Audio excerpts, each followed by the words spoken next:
A kennel, B kennel, C kennel. There's D kennel and then AC kennel. This is the cat room right here. But so the couple doggies that we're coming home with. Now, when do they call you in here? Like, why would they call you in here? Like, what?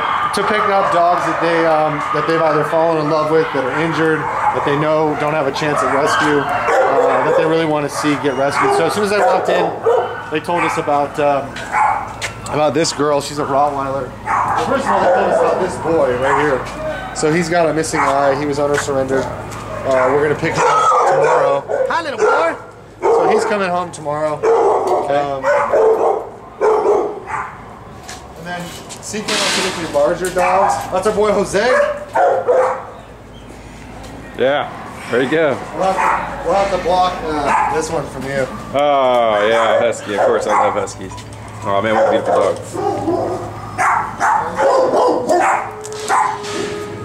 Man.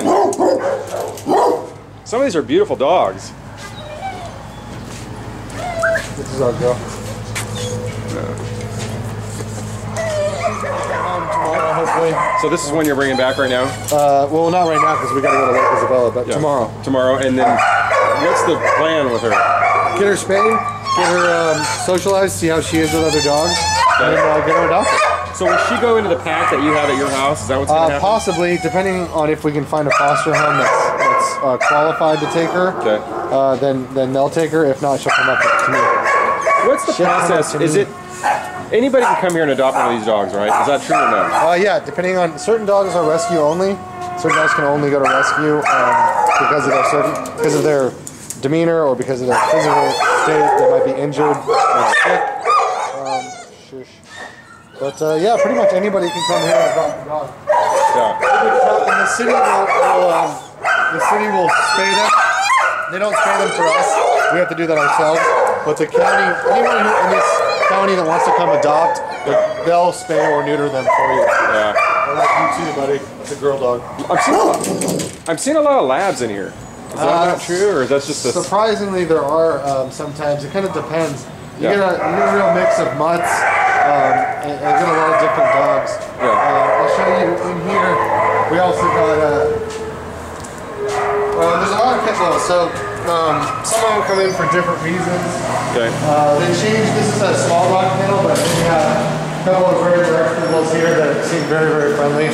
They're obviously, she was being bred. He was the stud. She was the bitch. So you can see they're friendly dogs, though. Yeah.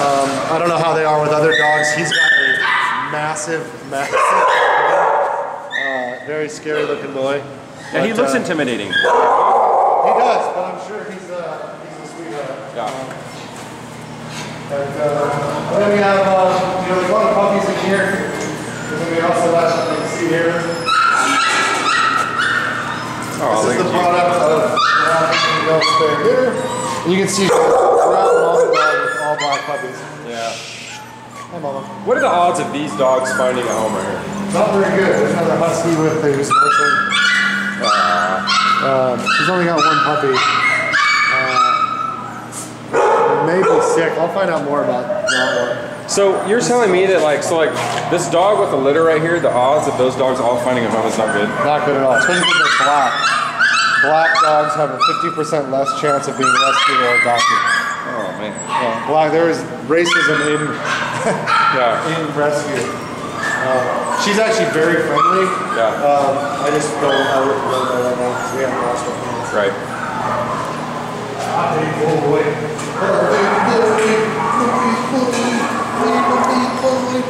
I also don't recommend you stick your hands and fingers through the.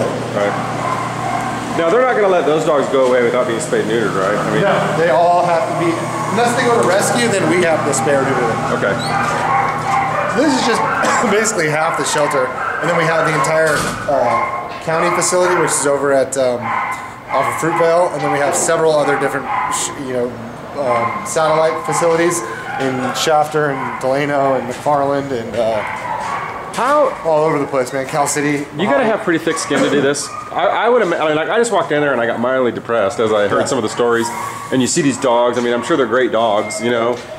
I think you get just used to it, just like anything. Yeah. Just like you know, how do you ask emergency responders how they deal with being paramedics? Right. You know, there's a certain part of your brain you can turn off and on when you got to deal with it. I mean, you still got to be compassionate, you know, to do what you do, but I don't get angry. That's the other thing. People, I mean, yesterday I had just about the worst day, just mentally. I was ready for someone to get in my way.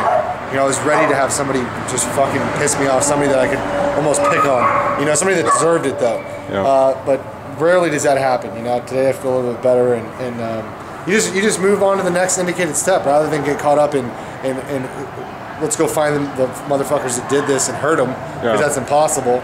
Let's just focus on what we can do.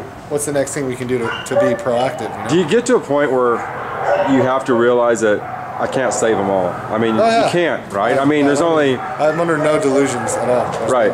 I mean, there's no, like you said, there's puppies in there that there's nothing you can... about it. Yeah. I can't... If I got caught up with that, I would probably jump off a cliff by the end of the month. Yeah. I would not see 2014. Right. You know? So basically, you just do the best that you can with your abilities and what you can make the impact. That's talk really, to people like you. Awareness. Get a lot of people involved. Try to make rescue hip. Try to make it you know, something that people want to be a part of. We got to shift the cultural paradigm. We got to change people's minds in Bakersfield and pull their heads out of their asses and have them realize, you know, this is a pandemic problem. Even if you just look at it in terms of money, how much friggin' money is being spent on this as our society? That money could be spent on your children's education, and instead it's being spent to put down 25,000 dogs a year. Wow. You know? Come on, let's get it together. Yeah.